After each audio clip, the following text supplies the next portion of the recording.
y un placer para nosotros poder anunciarles la salida de un libro que estábamos esperando, que se llama Los Césares del Imperio Americano. Está editado por Homo Legens y el autor es nuestro amigo Pedro Fernández Barbadillo.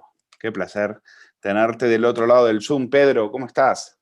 Muy buenas tardes, Luis. Pues encantado de estar contigo, sobre todo pues, con alguien que te considera buen amigo, que en estos tiempos es algo que no se Te puede considero un buen dejar amigo de desear con cariño. y sobre todo muy buen éxito, muy buen escritor. Bueno, por fin una obra.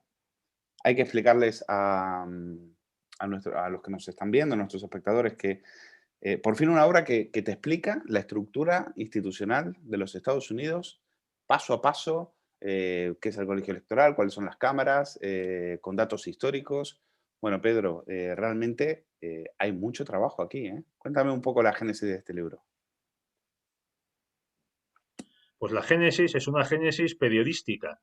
Pues como este es año electoral en Estados Unidos, oye, vamos a aprovecharlo y hacer un libro que, como dices tú, explique para el ciudadano español pues, cómo se elige al presidente de Estados Unidos, que no lo eligen los ciudadanos.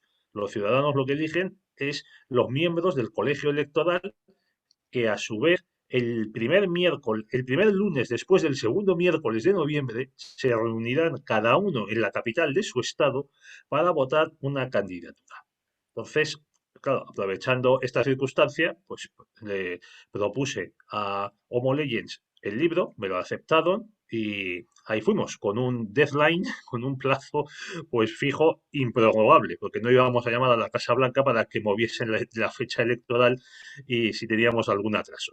No, te metiste en un buen fregado, pero oye, más que te lo agradecemos porque yo no recuerdo un libro de este tipo así donde se explique tan bien el tema, tan bien, algo que es muy complicado, ¿eh? Porque yo también es verdad que quizás sería muy tarde y estaba un poco cansado, pero a ver si me puedes explicar esto del colegio electoral, porque cómo se puede dar el caso de que, no sé, un candidato, como puede ser el caso de Hillary o algún otro, ganen votos, saquen más votos, pero al fin de cuentas el presidente sea el que sacó menos, porque en algunos colegios electorales, pues ellos han sacado más y eso les ha beneficiado.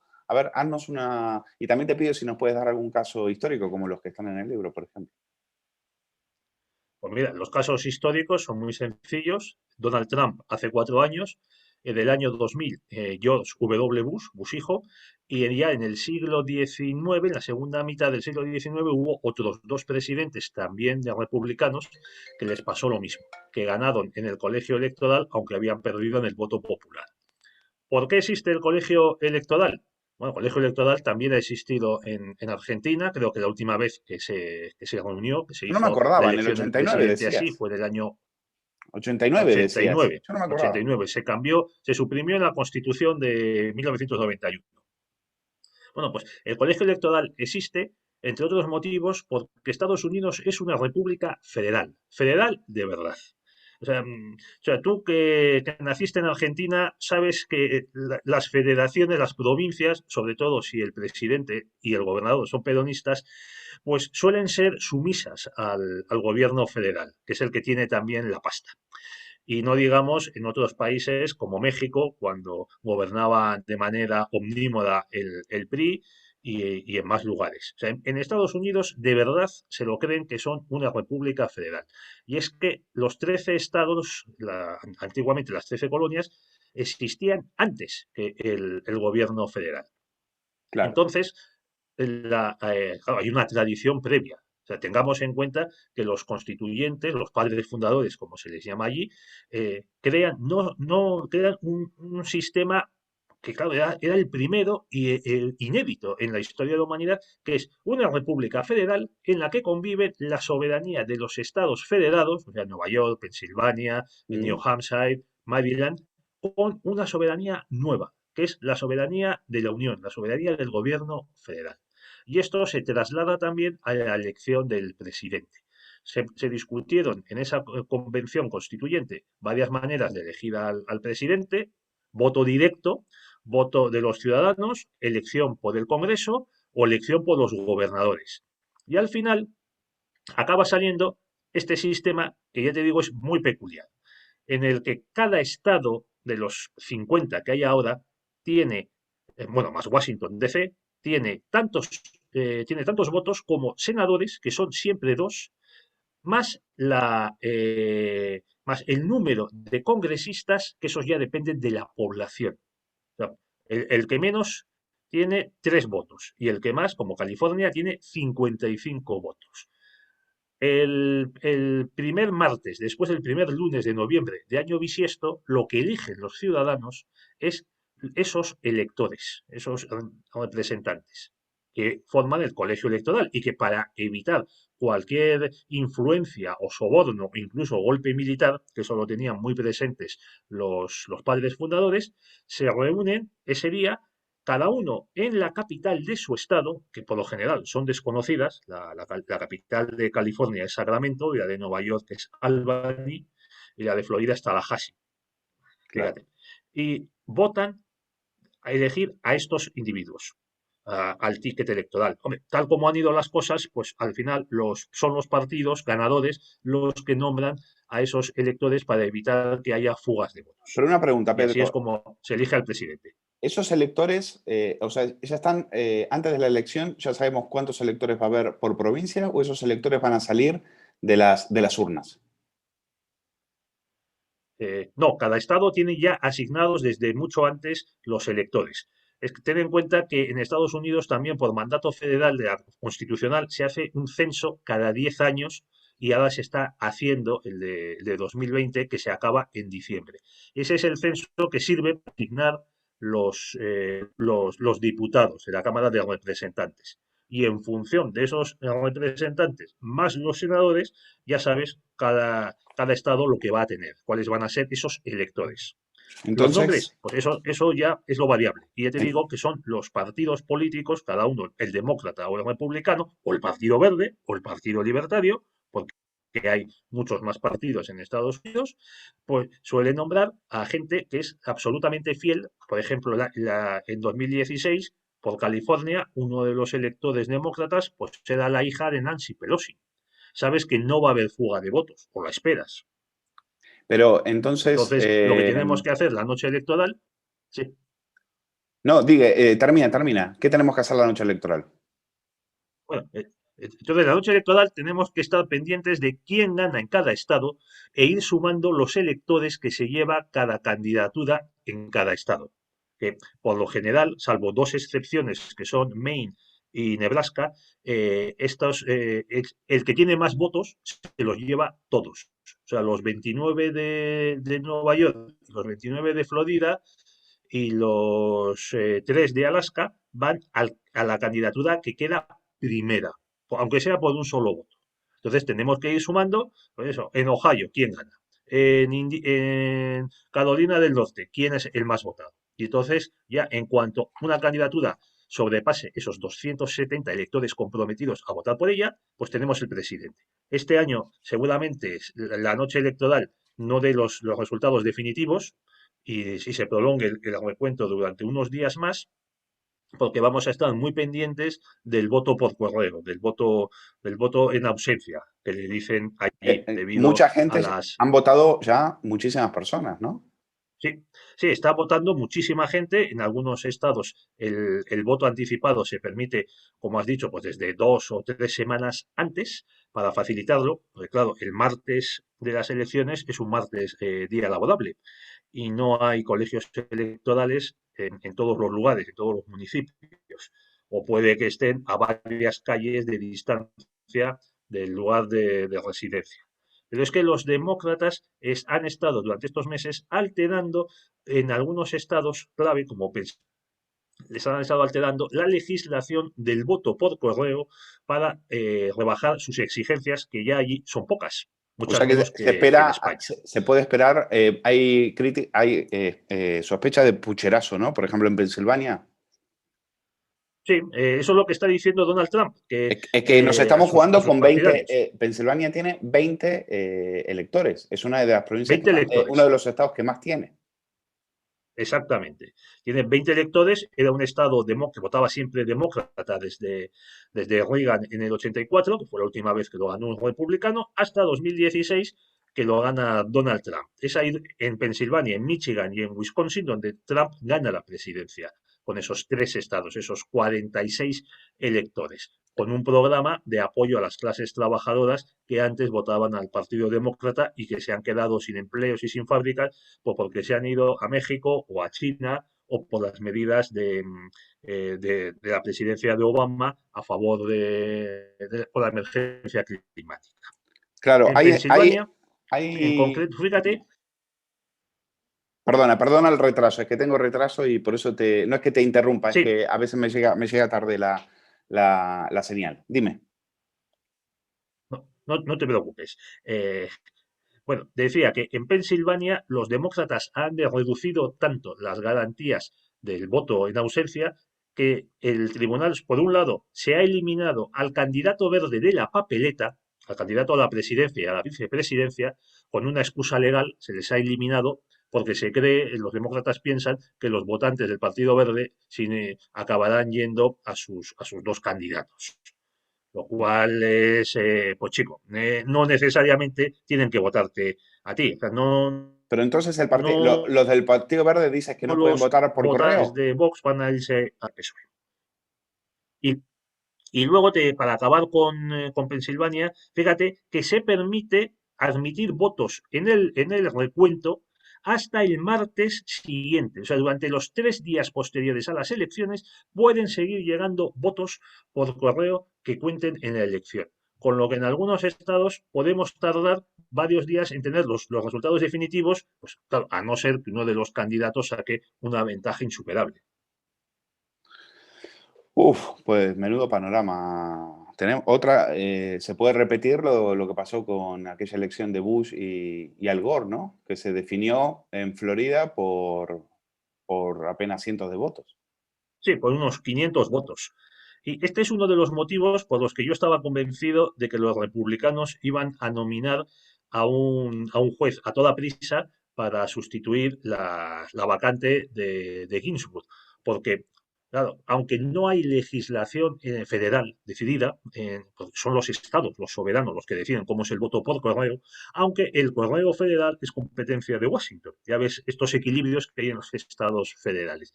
Bueno, pues ante la posibilidad de que se pudiese dar la misma situación que en Florida en el año 2000, de que fue el Supremo el que acabó zanjando la polémica, claro, tienes un hueco en la Corte Suprema de 9 miembros, se quedan en 8, incluso podría haber empate a 4, y entonces por eso yo estaba convencido de que Trump, y con el apoyo de los senadores republicanos, iba a proponer a toda prisa un juez, en este caso una juez, y hoy votan.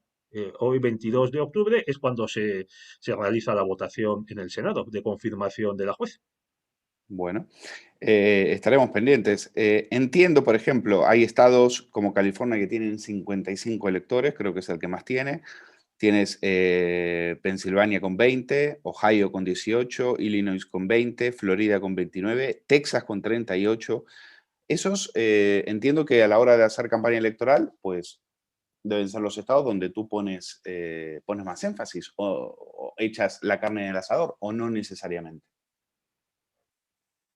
Pues no necesariamente, porque hay estados donde el candidato sabe que no tiene ninguna posibilidad de ganar. O sea, esto no es como las elecciones presidenciales en Francia o en Argentina o en Brasil, que se van sumando los votos y el que más sume en todo el país es el que gana. No, aquí como ya hemos explicado, es el estado en el que ganas en un estado y te llevas todos los electores de ese estado, salvo Aunque dos ganes por un excepciones. voto, aunque ganes Pero por en un los voto. estados donde aunque ganes por un solo voto. Es como pasa con los diputados del Parlamento británico, de la Cámara de los Comunes. Hay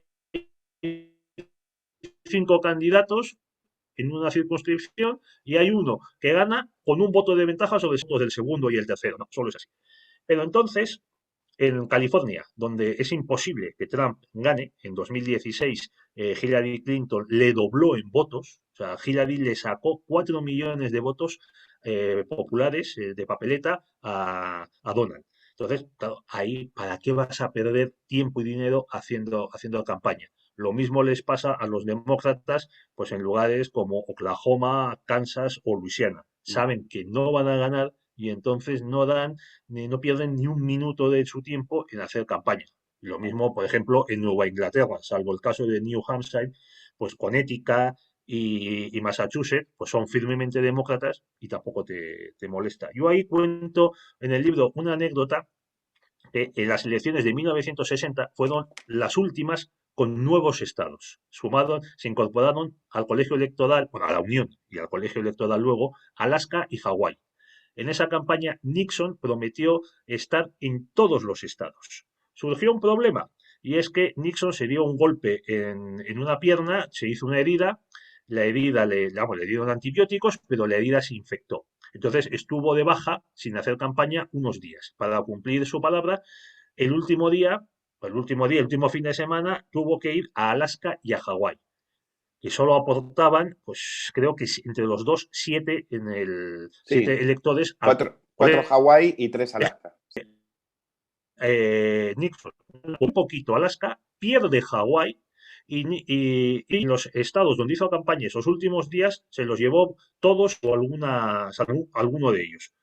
Y claro, la elección de 1960 es la elección en la que el presidente elegido gana con menos ventaja sobre el candidato derrotado. Quién sabe si la historia habría sido distinta de Nixon, si Nixon hubiese hecho campaña en otros lugares. Esa fue ante Kennedy, ¿no? Sí, en el 60. Claro. Pedro, ¿y particularidades del sistema electoral? Es un sistema electoral que, por lo que vemos, premia a los estados con mayor población, es decir, en el número de electores. Ahí, como tiene las diferencias con el sistema electoral español, donde, por ejemplo, se prima, donde los nacionalistas sacan ventaja, donde las zonas rurales sacan ventaja. ¿Alguna particularidad? Bueno, hay una polémica desde siempre, prácticamente desde que existe el colegio electoral, para reformarlo o incluso suprimirlo. Se dice que es la institución de la Constitución que más intentos de reforma ha tenido. Ninguno de ellos ha salido adelante. Y una de las explicaciones o de las quejas que tienen, por ejemplo, en este caso los demócratas, que no han tenido nunca un presidente que fuese elegido por el colegio, siendo el segundo en votos, es no que favorece a los más poblados, no, no, sino que perjudica a los estados con más población, ya que le da mayor importancia a los muy poco poblados. Por Claro. ejemplo, porque parte, por ejemplo, de este desequilibrio, que tengas la población que tengas, tienes dos senadores. Y la Constitución te garantiza un mínimo de un diputado o representante. Es el caso de Alaska o el caso de Wyoming. También se benefician pues algunos estados muy pequeños de Nueva Inglaterra que votan a favor de los demócratas.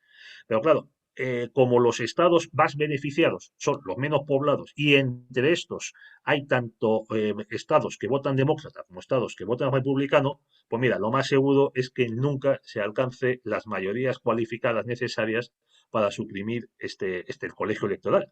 Es que además tengamos presente que desde 1804, que entró en vigor una reforma, una enmienda, desde 1804, salvo un caso, el colegio electoral ha elegido siempre un presidente. Entonces, es una institución que funciona. Entonces, pues no la toquemos. No Y toquemos. tiene otra ventaja, que hemos mencionado el caso de Florida en 2000, la polémica entre Bush y Al Gore. Bueno, el colegio electoral tiene la ventaja de que limita las disputas a uno o dos o tres estados. Tú fíjate si pasase algo parecido a nivel nacional y entonces hubiese dudas sobre los votos emitidos para los candidatos y cada partido empezase a buscar sacas, a recontar votos, pues desde Washington, desde el estado de Washington, desde Seattle, donde está Microsoft, hasta Maine, ahí en el limítrofe con el Canadá y en el borde del Atlántico, ¿no? Lo que hace este sistema es decir, concentrar los posibles fallos en muy pocos lugares. Pedro, me llama la atención el libro. Ahora vamos a seguir con otros temas, pero este es más que una pregunta, es casi una curiosidad. Me llama la atención que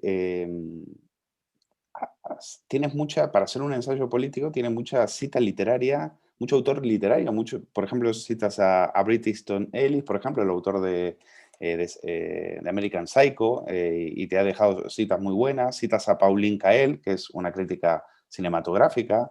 Me ha llamado la atención Sinclair Lewis, es decir, hay es un ensayo político, pero pasado por el tamiz de autores literarios. No sé si eso lo hiciste adrede o fue saliendo así a medida que escribes el libro. Bueno, cuando empecé el libro tenía en mente dedicar un capítulo a las sorpresas de octubre, que es lo que estamos viendo, que de pronto te salga una sorpresa, algo, un movimiento de última hora, una noticia, un vídeo, una investigación del FBI que altera la campaña. Un Entonces escándalo, dije, ¿no? bueno, eso. Y Y lo hemos entonces dije, bueno, tenido, y lo hemos tenido. la estamos teniendo y vamos Lo a que tener más. aunque los corresponsales españoles en Estados Unidos parece que no se enteran, pero en este momento de lo que se está hablando son de los correos electrónicos del hijo de Joe Biden, de Hunter Biden, algo que los medios españoles han decidido silenciar por completo.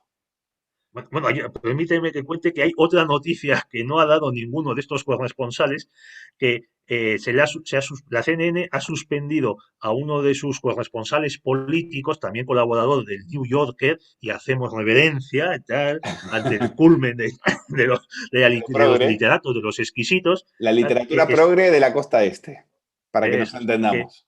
estaban asistiendo a una sesión por Zoom y toquemos madera para preparar el programa postelectoral y demás. Y uno de esos personajes, pues le pillaron, le grabaron, pues dándose consuelo a sí mismo. Hombre, es que la soledad del corresponsal, la soledad del periodista. Oye, pero que es un señor casado, creo que con hijos y de 60 años. Y no Pero, tiene ¿cómo? mejor idea que Pero, ponerse así. pero hay imágenes, porque yo vi la noticia porque me la enviaste tú, pero no vi imágenes. Llegaron a, Bueno, es que llegaron debió de a, ser una prueba en Zoom, como estamos ahora pues en un circuito cerrado. vale, Pero, vale, vale. chico, o sea No, que, yo, bueno, y yo, otro periodista que era el que iba, el encargado de moderar el segundo debate, el que no se celebró porque Trump estaba enfermo, sí. que tuvo que dimitir porque en Twitter él creía que estaba en privado y no, en abierto le escribió a un amigo o a otro periodista, poco más o menos, que detestaba a Trump y que iba a hacer lo posible por hundirle en el debate si se producía. Y te dices, oye, por favor, vamos, un poquitín de por favor. O sea, la clase periodística norteamericana es lamentable. Mira que la española es mala, pero la norteamericana es terrible. Bueno, cuéntame, dices en el libro que el populismo no es un invento iberoamericano ni nada. Ya los candidatos estadounidenses sabían muy bien, la historia electoral estadounidense sabe muy bien lo que es el populismo. ¿A qué te refieres? Bueno, yo aquí en este contexto uso populismo pues para definir unos candidatos o unos movimientos que se presentan como defensores del pueblo llano, defensores de las clases bajas, frente a unas élites o a unas oligarquías que se benefician, que a lo mejor en este, pues como pasa ahora en el siglo XXI, pues que envían a los paletos, con perdón, de Virginia Sí, Occidental y de Luisiana a morir en Irak o en Afganistán, o que, como pasaba en el siglo XIX, los tienen sujetos al patrón oro. Entonces, pues claro, el patrón oro pues era una moneda, el oro una moneda muy difícil de conseguir, había poco numerario y eso suponía que subiesen los precios. Bueno, este tipo de populismo ha existido en Estados Unidos pues prácticamente desde la fundación de la República. Era la desconfianza frente a las clases dirigentes asentadas en la capital. Que, claro, Washington se construye un poquitín más tarde. Y de estos, pues este populismo ha apelado, por ejemplo, Thomas Jefferson, que era pues, uno de los hombres más ilustrados del país, un hombre cultísimo, un hombre que también tenía esclavos, todo hay que contarlo, y que él planteaba una república formada por pequeñas ciudades o pequeños pueblos de agricultores, pequeñas comunidades autosuficientes, muy conscientes de su ciudadanía y enfrentadas contra las clases mercantiles y comerciantes establecidas en las grandes ciudades y en los puertos. muy Más bien. tarde tenemos al general Jackson, que es un presidente demócrata, es que sus adversarios le llamaban demagogo y decían que quería coronarse como monarca, o que le habría gustado ser un monarca. Y es el primer presidente, vamos a decir que de orígenes humildes, aunque luego también él hizo su fortuna. Y además fue un general victorioso frente a los ingleses, lo cual siempre está bien, vencer a los ingleses en el campo de batalla. Y este señor, pues él, literalmente con él entra el pueblo en la Casa Blanca, porque dio una fiesta cuando la toma de posesión y dejó que todo el mundo entrase, pues para disgusto de algunos camareros del servicio, porque claro, se rompió la vajilla, se mancharon las alfombras. Sí. Pero él, igual que Jefferson, partía de que su electorado y de que él se debía al pueblo llano, al pueblo sencillo, por eso uno de los motivos, una de las consecuencias de su programa electoral era oponerse a la existencia de un banco nacional federal, como es la Reserva Federal, porque estaba convencido de que ese banco sería manipulado por las oligarquías financieras y mercantiles para perjudicar a las clases bajas, a las clases que, pues, que vivían de sus granjas, de sus trabajos, artesanos, y de aquí pues vamos subiendo, llegamos a Theodore Roosevelt, el primer presidente del siglo XX, que hace su campaña electoral y su presidencia enfrentándose con lo que entonces se llamaban los trusts. Es el que fuerza la división de la gran empresa de Rockefeller, petrolera, en diversas empresas más pequeñas. Y así vamos subiendo, subiendo, y acabamos llegando a Donald Trump. También, en cierto modo, podemos decir que eran populistas el gran Franklin Delano Roosevelt y Harry Truman, porque ellos se presentan como defensores en la Gran Depresión, defensores del pueblo trabajador, de los desempleados, frente a los peces gordos, los fat cats de Wall Street, que no querían pues que Roosevelt aprobase pues el salario mínimo, subsidios de desempleo. O sea, estamos aquí contra los peces gordos, contra las oligarquías financieras, porque nosotros somos el partido del pueblo. Qué curioso, y este es el gran cambio que introduce Donald Trump, qué curioso digo, que ahora el partido del pueblo, el partido de los trabajadores, empieza a ser el partido republicano, mientras que el partido del gran dinero, el partido de Wall Street, el partido de Hollywood, el partido de las industrias de armamento, es el partido demócrata. Fíjate. También me gustaría que cuentes que ahora con todo el tema del Black Lives Matter, que los demócratas, lo del voto en defensa de los negros o de los derechos civiles, como le llaman allá, es algo relativamente nuevo. Es decir, hasta Kennedy, a los demócratas el voto de los derechos civiles de los negros les importaba muy poco. Y ahora, a lo largo de los años, al igual que aquí la izquierda ha hecho bandera del feminismo, algo que no defendió en toda su historia, pues con los demócratas pasa un poco igual, ¿no? Pues mira, los demócratas son el partido que provoca la guerra civil porque se empeñan, los demócratas del sur, en mantener la institución de la esclavitud. De los 15 estados que tenían la esclavitud legalizada, 11 forman la Confederación, otros 4 siguen en la Unión. Lincoln consigue aprobar poner en marcha, porque es asesinado antes de la entrada en vigor, la enmienda que suprime la esclavitud. Luego se aprueba otra enmienda para garantizar el voto de esos negros que estaban sobre todo pues, en los estados del sur. Sin embargo, los demócratas enseguida, en el sur, se hacen con el poder en cuanto se retiran los funcionarios y los soldados federales, vuelven a las instituciones locales, pues la Asamblea Legislativa, la Gobernación, los ayuntamientos, y consiguen aprobar leyes que van estableciendo exigencias al votante. Tenías que demostrar pues, que sabías leer y escribir. Por ejemplo, te daban un artículo de la Constitución, por supuesto, siempre al votante negro, no al votante blanco. Tenías que leer el artículo de la Constitución y explicar su sentido, lo cual pues comprenderás que antiguos esclavos analfabetos o semianalfabetos, pues eso era imposible. También se exigen impuestos de capitación, o sea que tienes que pagar un pequeño impuesto para poder votar, con la excusa de que tienes que estar domiciliado y aportar al sentido común, al bien común. Estas leyes, las leyes de Jim Crow, son aprobadas, validadas por el Tribunal Supremo y a finales del siglo XIX, en 1890 y tantos. Y luego Wilson, el presidente Wilson, que es presidente desde 1912 hasta 1920, aprueba la segregación para la administración federal. Porque él era sudista y era un hombre pues, racista, de sentimientos racistas. Y al final se consigue que lo que era la antigua confederación, esos 11 estados, formen el sólido sur.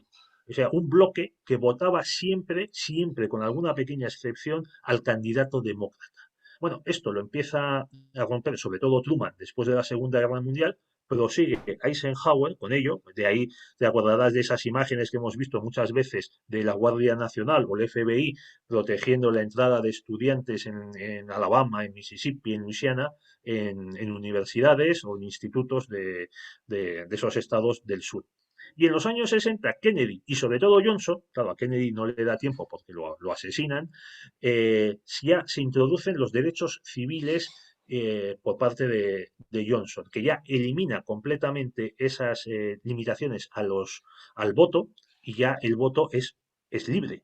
Sin embargo, no está todavía muy claro por qué Johnson, que era un tejano, además que se había opuesto a las normas favorables a los negros que había propuesto tanto Truman como Eisenhower, pega ese cambio. Hay quien dice que es porque él quería pasar a la historia como un nuevo Roosevelt, que era el gran presidente al que él admiraba, mientras que a Kennedy, que era encima más joven, le despreciaba. Bueno, pues eso conviene saberlo. Vamos a ya terminando y Pedro, preguntarte por estas elecciones que están teniendo de particular. Hemos visto los debates, ha sido, sobre todo el último debate, ha sido bochornoso desde el punto de vista periodístico. El trato que se le dio a Joe Biden y el trato que se le dio a Donald Trump. ¿Y cuáles son en este momento se está hablando del escándalo del hijo de Biden? A pesar de que en España se lo quiera silenciar y se lo quiera tapar. Hoy en el diario El Mundo, o sea, parece mentira que periódicos que tienen corresponsales en Estados Unidos no hablen de esto, no hablen de esto, no le hayan dedicado ni una línea. Hoy Pablo Pardo en El Mundo habla de una cuenta secreta de China en Trump. Cuando el hijo de Biden ha estado cobrando millones y millones de dólares de empresarios corruptos chinos. ¿Qué pálpito tienes? ¿Cómo lo ves hasta ahora? Pues yo hace unas semanas creía que Donald Trump iba a ganar de calle, porque Biden es un pésimo candidato, tan malo que ya se habla de que va a ser, en caso de que gane, pues será incapacitado y Kamala Harris será la verdadera presidenta. Incluso en la sexta, en agosto, hicieron un reportaje preguntándose esto, Kamala Harris, próxima presidenta de Estados Unidos, es que ni disimula. Sí, sí, sí, sí, sí, sí, es Biden no se terrible. da cuenta, pero es que le están preparando pues un Kennedy o un Kennedy con una Sí, incapacitación mental. sí, sí, sí, es Bueno, terrible. pero en las últimas semanas, vamos a decir, los progres, el apoyo del Partido Demócrata, los multimillonarios de Silicon Valley, han empezado a soltar docenas y docenas de millones para anuncios de último minuto en los estados vacilantes, los swing states.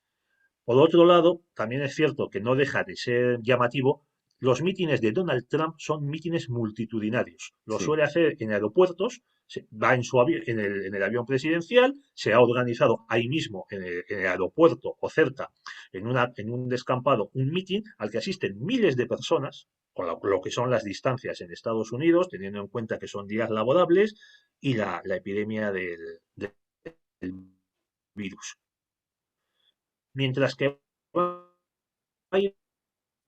apenas da mítines de la excusa de su ciudad y de su enfermedad. Y Perdona, ahora, repite eso, otro Pedro, porque factor que también es muy perdona, interesante y no perdona. sabemos. Se ha cortado. Repite Sí, eso de John Biden, porque se ha cortado. Decías que vale. apenas está dando mítines, ¿verdad? Apenas está dando mítines con la excusa de que es muy mayor, pues que tiene 78, 77, 78 años, muy mal llevados, como vimos en el famoso debate que tú has mencionado, y no sale con la excusa del virus y de su edad, de que es población de riesgo, no se mueve de su casa. Y quien sí se está moviendo es su vicepresidenta, Kamala, que está dando mítines. Ahora bien, decía yo, otro de los factores que pueden influir en la movilización del voto a favor de Trump es lo que tú has mencionado. que Twitter y Facebook han censurado descaradamente las informaciones que publicaba otro periódico un poco conocido en España, el New York Post, sobre los negocietes del hijo de Biden facilitados por su papá con China, con Ucrania y con cantidad de países. Todo encontrado en un portátil que se llevó a arreglar a una tienda de Nueva York y que su dueño no fue a recoger. Exactamente. Bueno, pues el portátil ha acabado en manos del abogado de Giuliani, el que fue alcalde de Nueva York, ha acabado en manos de Giuliani. Claro, dicen ellos que hay miles de correos electrónicos que describen chanchullos, bueno, hasta fotos sexuales. Bueno, O pues sea, ya irá saliendo. sí, Aquí porque tenemos la sorpresa de octubre. el chico que tiene 50 años, tiene un pasado. Tiene un pasado. Tiene un pasado.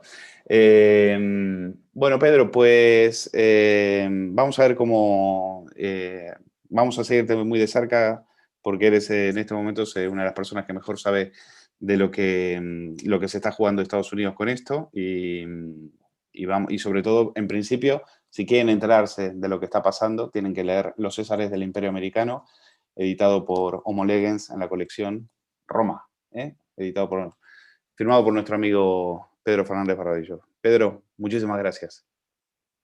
Muchísimas gracias. Oye, permíteme añadir, Luis, que estoy haciendo en Twitter en @PF Barbadillo, un hilo sobre las elecciones de Estados Unidos, que claro, no cubro todo, porque para eso ya tenemos a Pablo Pardo y a otros corresponsales de la prensa española, ¿verdad? Pero bueno, creo que estoy dando noticias curiosas, interesantes y picantes sobre lo que está pasando en Estados Unidos. A ver qué sucede y a ver qué noche electoral pasamos. Pedro, un fuerte abrazo. Gracias por estar Otro con para ti, nosotros. Luis.